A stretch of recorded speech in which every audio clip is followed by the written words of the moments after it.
the e-commerce space. We will get to see another e-commerce behemoth in the making. CNBC TV 18 learns from Snapdeal sources that it's not a done deal yet between Snapdeal and Flipkart. In fact, the board is still considering all options. Syna Dehnugara is here with the details. Syna, the race is very obviously heating up. We learned from our sources that it's not a done deal yet between Snapdeal and Flipkart.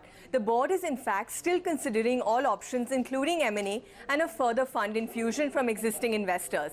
Let's talk about the M&A side of things first. We learned that some global companies are also keen on a potential deal with Snapdeal, though Flipkart is said to have an edge over potential suitors.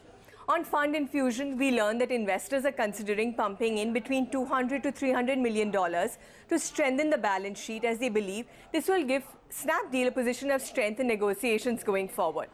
Now, as for the last funding round in February 2016, the company was valued at about $6.5 billion, but things have changed much since then, with Snapdeal now a distant third after Flipkart and Amazon in the e-commerce space. Some reports go to suggest that the company is now being valued at less than half that amount or worse.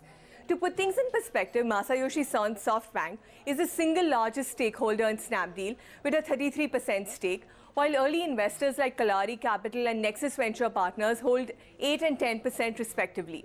The founders of Snapdeal, Rohit Bansal and Kunal Bell, together hold less than 6.5% after having sold a part of their stake last year.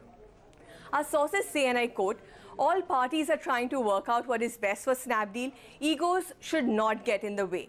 So we learned from investors that Kalari and Nexus, who were so far holding out, are now seem to be coming around. And they're doing this because they want to avoid any further losses due to valuation drop down or a market share dip going forward. And they want to arrive at a more reasonable valuation for exit. Talks are on, meetings are set to be happening in NCR. We'll be bringing you all the news going forward.